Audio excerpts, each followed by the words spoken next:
이런 인사 좀 한번 할까요? 하나님은 우리를 너무 사랑하십니다. 나도 당신을 사랑합니다.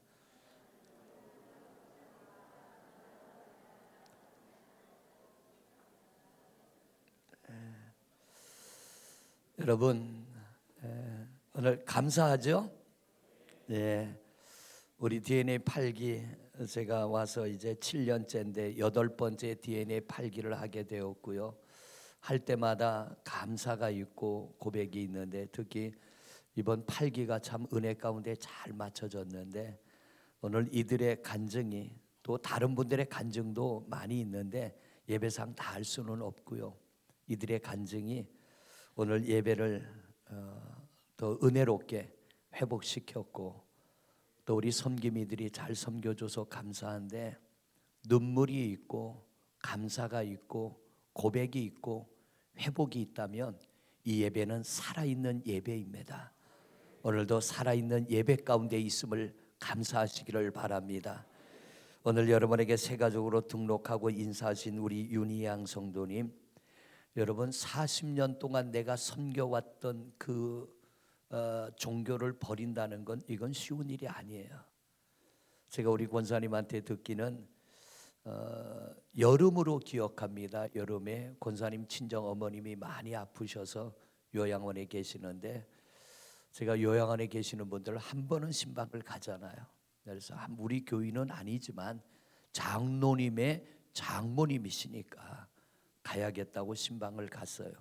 그런데 우리 장로님이 세상에 그 소식을 듣고 직장에 있다가 당진까지 오신 거예요. 그래서 제가 기도하러 간다니까 따님들도 같이 오셨어요.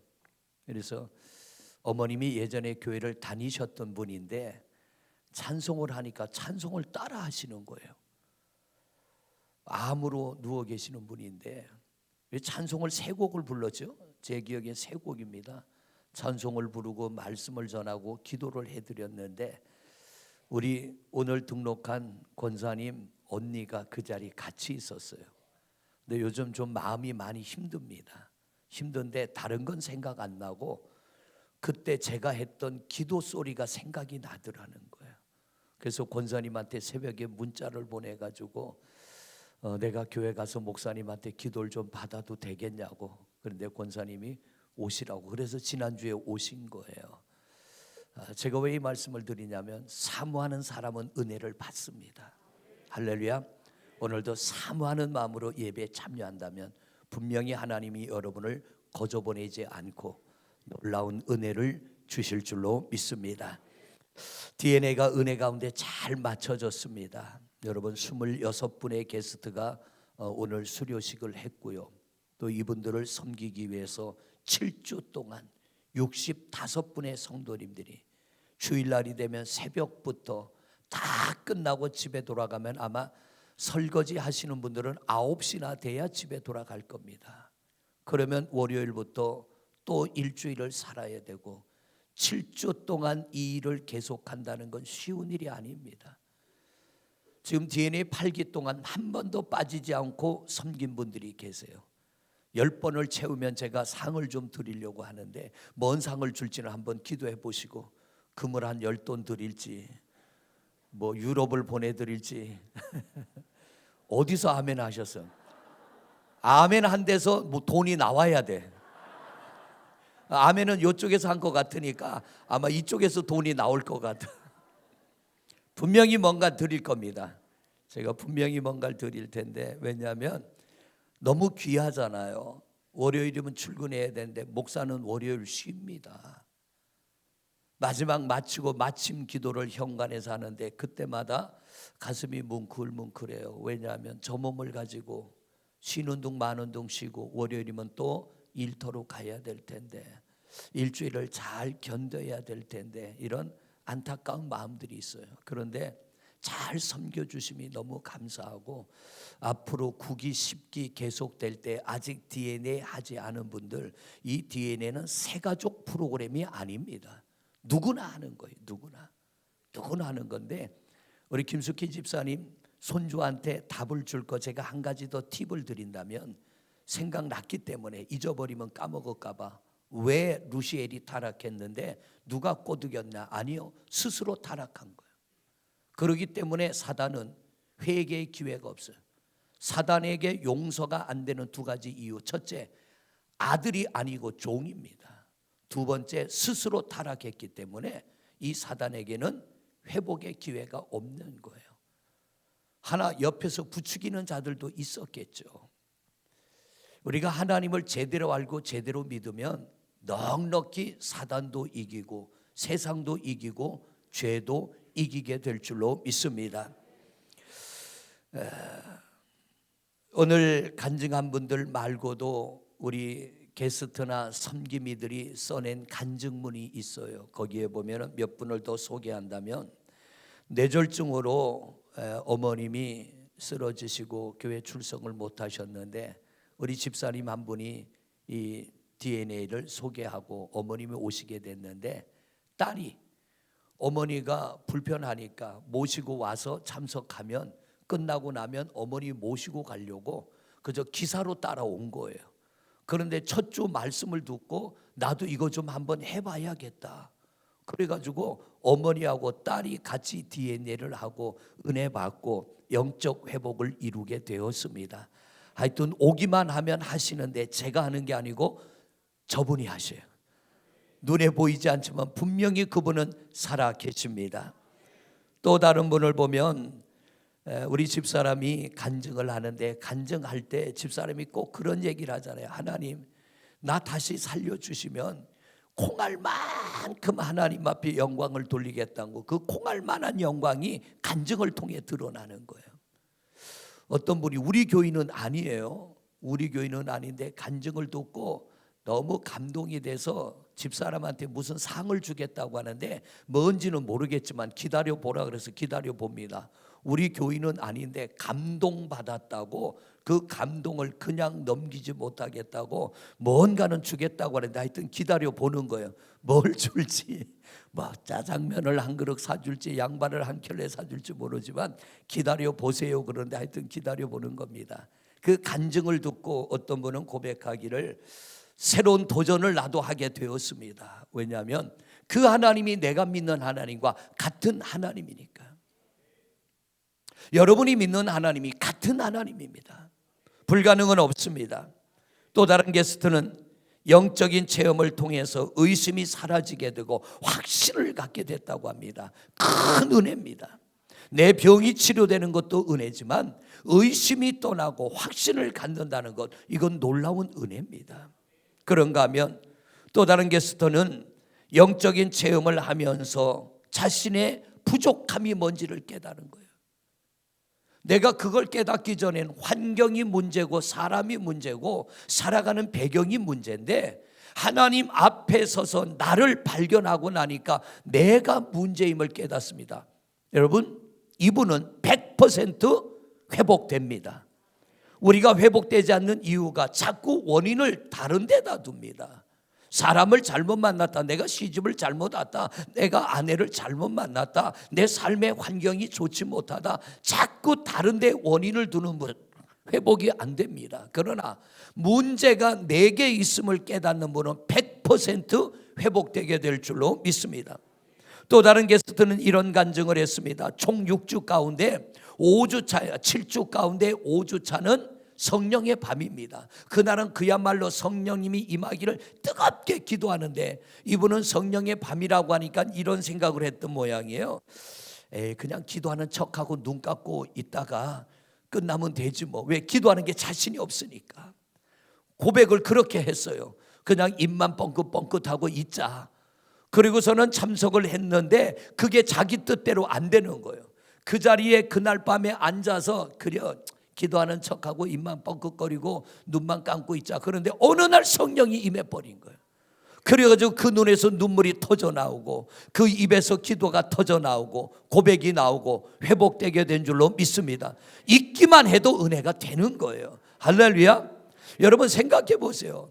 아유, 내가 뭔 기도를 해. 그리고서는 시간만 때우자는 식으로 그냥 흉내만 내자는 식으로 앉아 있었지만, 앉아 있었더니 하나님이 일하시더라는 거예요. 오늘 이 자리도 앉아만 있어도 하나님이 일하시는 줄로 믿습니다. 선기미들도 많은 간증을 합니다. 여러분, 간증은 자랑이 아니에요. 하나님을 드러내는 겁니다. 하나님을 높이는 겁니다. 하나님은 살아계십니다를 세상에 알리는 것이고 사람들에게 알리는 것입니다. 그런데 모르는 분들은, 간증의 의미를 모르는 분들은 자랑으로 아는 거예요. 할 수만 있다면 오늘 우리 게스트들 은혜 받은 것 간증으로만 끝을 냈으면 좋겠지만 다음에 기회가 되면 또 간증하기로 하고요. 분명한 건 뭐냐면 하나님은 살아 계십니다. 그리고 그분은 우리를 만나 주시기를 원하고, 우리를 만나 주실 뿐만 아니라 치료해 주시고 회복시켜 주시고 의심을 떨쳐버리게 하시고 믿음의 확신을 주시고 우리의 영혼을 구원하시며 세상을 이기는 자로 승리하도록 도우시는 줄로 믿습니다. 오늘 사도행전 우리가 로마서 16장 말씀을 봤는데요. 이 로마서 16장의 말씀을 보면 바울 사도가 귀한 사역을, 예수 그리스도 이후에 가장 멋지게 사역을 승리한 사람이 바울 사도입니다. 이 바울 사도가 고백하기를 고린도후서 11장 23절로 27절까지의 말씀을 하나로 압축해서 묶어 본다면, 자, 이 말씀 그냥 제가 설명을 합니다. 압축해서 묶어 본다면 나는 죽을 고비를 넘겼다는 거예요.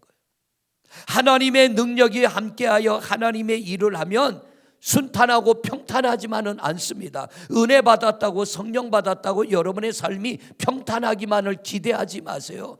끊임없는 사단의 공격과 방해와 어려움들이 여러분 앞에 찾아올 것입니다. 오늘 눈물로 간증했지만 어느 날 이 눈물을 뚝 끊어지게 하고 원망하고 불평하게 만드는 일들이 또 생겨날 겁니다. 그때 기억하십시오. 내가 받은 은혜 기억하고 하나님 나 좀 도와주세요. 하나님 나 좀 붙들어 주세요. 하나님을 향하여 간구할 때 그 하나님 다시 찾아와 주시고 만나 주시고 붙드시고 회복해 할 줄로 믿습니다.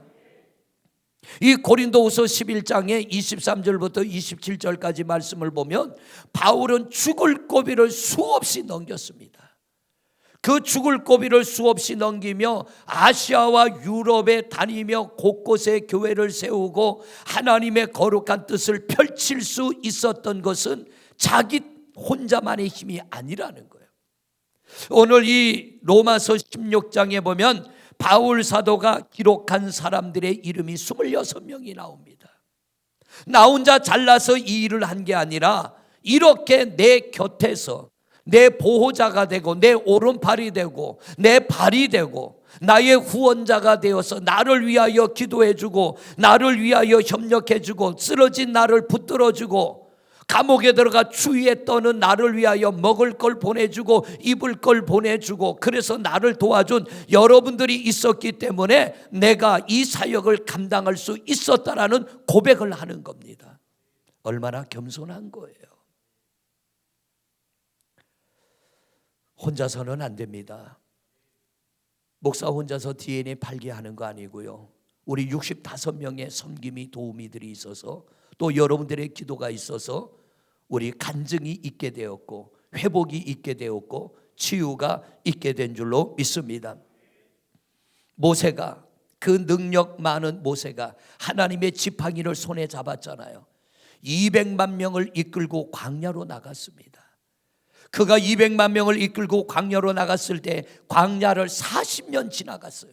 우리처럼 모여서 예배하는 게 아니고 날마다 이동을 해 가야 됩니다. 곤고합니다. 그러니까 백성들의 마음이 점점 강팍해집니다.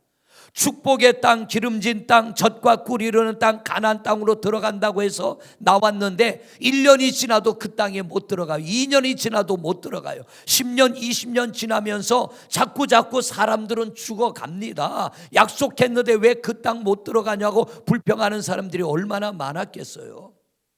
그런데 그 불평과 원망이 있을 때마다 모세 곁에 늘 그림자처럼 따라다니며 붙들어주는 자들이 있었습니다. 아론과 훌입니다. 여호수아와 갈렙입니다. 천부장, 백부장, 50부장이 모세의 오른팔 왼팔이 되어서 그 모세를 백성들로부터 보호해주고 지켜줬기 때문에 이 모세가 40년이나 광야길에서 백성들을 이끌고 가나안 앞에까지 가게 된 줄로 믿습니다. 여러분, 지난 월요일부터 우리 교회에서 수요일 저녁까지 하근수 목사님을 초청해서 우리가 예배를 드렸습니다. 지방에 많은 교회들이 모여서 우리 장로님들이 그래요. 우리 지방 이래로 제일 많이 모여서 제일 많은 은혜 받은 것 같다고.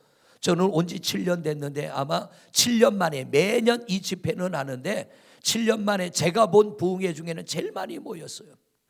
저는 그 하군수 목사님이 저하고는 동기고 가까운 친구인데 그 목사님의 설교를 들으면서 제가 특별히 은혜 받은 건 뭐냐면 화장터 옆에서 지하교회 냄새나는 지하, 습기 차는 지하, 남이 쓰지 않으니까 건물 주인이 그냥 준 거예요. 전도사가 와서 교회 개척한다니까 어차피 빈집 당신 쓰시고 와서 그냥 준 거예요. 그러니까 이건 사람이 들어가 살 수 없는 곳인데 거기서 개척을 했습니다. 우리 간증을 들어봤잖아요. 하루는 교회를 들어갔더니 강대상 카페트 깔아놨는데 거기다 똥을 쌌더라고. 그러니 사람들이 교회를 교회로 여기지 않는 거예요. 그런데 그 교회에 엎드려 눈물로 기도하며 32년이 지난 지금은 2,000명이나 모이는 대형 교회로 성장을 했습니다. 그런데 여러분, 저는 그 목사님의 설교를 들으면서 은혜 받은 게 뭐냐면 성도들이 내 교회라는 심정을 가지고 있는 성도가 있고 내 교회라고 하는 심정을 가지고 있지 않은 성도가 있다라는 거예요. 오늘 여러분은 어떤 마음을 가지고 예배합니까? 저는 여러분들이 그런 마음을 가졌으면 좋겠어요. 하나님, 이 교회에서 신앙생활할 때 시험이 올까요, 안 올까요? 옵니다. 여러분들이 이 교회에서 은혜 받기를 원한다면 하나님, 내가 이 교회에서 신앙생활할 때 어떤 시험이 와도 저는 이 교회에서 주님 나라 갈 때까지 신앙생활 하겠습니다. 할렐루야. 이런 마음과 결단을 가지고 은혜 받기를 원할 때 하나님이 만나 주실 줄로 믿습니다. 근데 그 한 목사님이 하는 그 간증 중에 개척 때부터 지금까지 함께한 성도들이 있다는 거예요. 뭐냐면 이 교회는 내 교회다. 동탄 시온교회는 내 교회다. 그러니까 내 교회라는 심정을 가지고 하나님의 일을 하는 사람과 기회 되면 나는 갈 거요. 널린 게 교회인데 뭐. 교회 문만 나서 보세요. 우리가 있는 계산 3동 주변에도 수십 개의 교회가 있습니다. 계산동에만 해도 400개의 교회가 있는데 계양구에만 400개가 넘습니다. 교회가 엄청난 교회가 있습니다. 여기 안 되면 저기 가고 저기 안 되면 저기 가지 뭐. 이건 뭐냐면 떠도는 성도요. 우리는 떠도는 성도가 되지 말고 정착하는 성도가 되시기를 바랍니다. 이 교회는 내 교회라는 생각, 어떤 시험이 오고 환난이 와도 하나님, 나는 이 교회에서 신앙생활 하겠습니다. 이 결단을 하고 여러분이 여기서 예배한다면 반드시 어느 순간인가 주님을 만나게 될 줄로 믿습니다. 그게 아니라 성도들이 시험 들면 제일 먼저 하는 얘기가 뭐라고요? 교회 안 나가. 진짜 배짱 좋아요. 몇 주 안 보여요. 집사님 어떻게 된 거예요? 나 시험 들었어요. 시험 들었는데 왜 교회를 안 와? 시험 들으니까 안 가지요. 여러분, 시험 들수록 어떻게 해야 돼요? 와야 되잖아요. 시험 들수록 교회 와야 시험을 이겨내지. 거꾸로 신앙생활하는 거예요. 시험 들어서 교회를 떠나면 시험 해결되지 않아요. 더 큰 시험 옵니다.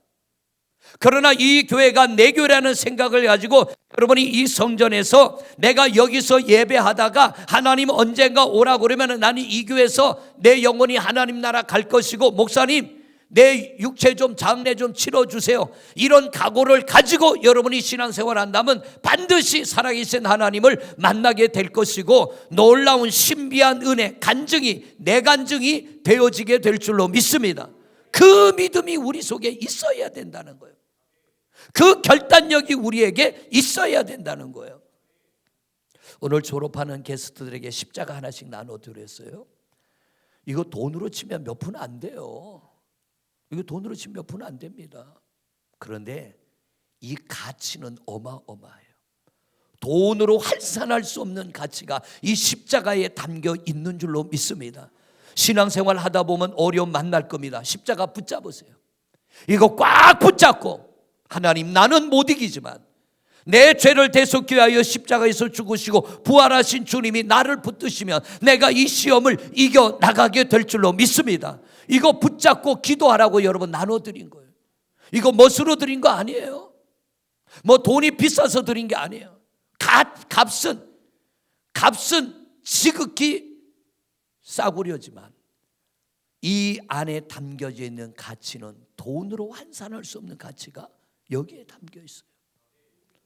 제가 오늘 이 자리에 있는 것도, 제 아내가 이 자리에 있는 것도 이 십자가에 담긴 은혜가 임했기 때문에 이 자리에 있는 것이고, 앞으로도 이분이 나를 붙들어 주시면, 이 십자가의 주인공이신 주님이 여러분을 붙들어 주시면 우리도 영원한 천국까지 무사히 들어가게 될 줄로 믿습니다. 우리 계산제일교회도요, 개척부터 지금까지 함께 하신 분들, 우리 앞에 계신 장로님들, 연세 드신 권사님들, 개척부터 지금까지 함께 하신 분들이에요. 떠나고 싶은 마음이 왜 없었겠습니까? 이제 할 만큼 했으니까 나도 좀 편안하게 신앙생활 해야지, 이런 마음 왜 없었겠습니까? 그 마음들을 이기고 교회를 지켜왔기에 우리 교회가 조금씩 성장을 이루어 가게 되고, 제가 처음 이 교회 7년 전에 부임할 때는 이 두 줄만 사람이 앉았어요. 2층에도 썰렁하고 양쪽 가에도 썰렁한데 지금은 제법 찼습니다. 앞으로는 하나님이 빈자리 없이 채우는 그날이 오게 될 줄로 믿습니다. 주차장 24대밖에 안 들어가는 교회가 오늘 이만큼 모인다는 건 기적입니다. 왜냐하면 요즘 목사님들이 그래요. 교회는 주차 전쟁이다. 여러분들 차를 어디다 세우고 오셨습니까? 차 걱정 안 됩니까? 혹시나 예배 끝나고 나면 내 차 없어진 거 아닌가 하고. 정말 예배하기 불편해요. 특히 비 오는 날이나 눈 오는 날, 추운 날은 더 불편합니다. 그러나 예배가 살아있는 자리는요, 불편해도 나오는 거예요. 힘이 들어도 나오는 거예요. 여러분, 교회가 좀 불편해도 이 교회는 내 교회라는 각오를 가지고 여러분이 열심히 예배 참여할 때 놀라운 하나님의 은혜가 임하게 될 줄로 믿습니다. 우리 이번에 졸업하는 게스트들 그냥 은혜 받은 거 아니고요, 이런 성도들, 내 가족은 아니지만 내가 내 가족처럼, 내 부모처럼, 내 형제처럼 섬기고자 하는 마음을 가지고 최선을 다하여 피곤함을 이기고 섬길 때에 하나님이 만나주시고 만져주시고 은혜 주신 줄로 믿습니다. 그러면 게스트만 은혜 받았습니까? 아니요. 간증을 읽어보니까 섬김이들도 게스트 못지않은 은혜를 받았더라고요. 섬기는 손길도 하나님이 붙드시고 은혜 주시는 줄로 믿습니다. 오늘 여기 말씀에 보면은 바울 사도가 말합니다. 내게 보호자 같은 성도가 있었고, 내게 자기 눈이라도 빼줄 수 있는 성도가 있었고, 나를 위하여 자기 생명도 버릴 수 있는 성도가 있었기 때문에 내가 이 사명을 감당할 수 있었노라고. 그렇습니다. 우리가 이런 하나님의 좋은 협력자가 될 때에 언제나 여러분이 앉아있는 그 자리에 새로운 하나님의 역사가, 새로운 하나님의 권능이 나타나게 될 줄로 믿습니다. 사모하십시오. 기대하십시오. 그리고 내가 있음으로 내 옆에 있는 성도에게, 또 앞뒤에 있는 성도들에게도 동일한 은혜가 임할 것을 기대하며 우리가 서로 협력할 때 하나님의 놀라운 은혜를 새롭게 또 맛보게 될 줄로 믿습니다. 아무쪼록 여기까지 잘 섬겨주셔서 감사합니다. 우리 교회를 세우고 지금까지 함께하신 장로님, 권사님들 감사합니다. 우리의 육신이 이 땅을 떠나는 날까지 이 교회는, 다시 한번, 이 교회는, 할렐루야, 이 교회는 그렇습니다. 그런 마음을 가지고, 마음에 안 들면 나는 갈 거요, 죄송해요, 어딜 가도 은혜 안 됩니다. 내가 하나님이라도 만나주지 않을 거예요. 하나님, 어떤 일이 있어도 저는 여기에 뼈를 묻고 제가 여기서 하나님을 높이며 주님의 교회를 세워 나가겠습니다. 하나님의 뜻을 이루겠습니다. 이런 마음을 가지고 앉아 예배할 때 하나님이 여러분을 찾아오실 줄로 믿습니다. 우리 그런 예배자, 서로 협력하여 선을 이루어가며 예배 시간마다 가슴 뜨거운 은혜, 나도 모르는 사이에 치유와 회복이 이루어지고, 우리 집사님 간증처럼 약 없이는 못 살았는데 약도 하나님 주시는 거니까 먹고 살아야 되는데, 그런데 어느 날 보니까 하나님이 만져주시니까 그거 없이 살아가잖아요. 우리 하나님 이런 하나님이세요. 오늘도 그분이 여러분을 찾아주시기를 축복합니다. 만나주시기를 축복합니다. 치유되기를 축복합니다. 이 교회는 내 교회라는 마음을 가지고 우리 협력하여 선을 이루어가는 하나님의 사람들 되시기를 주님의 이름으로 축원을 드립니다.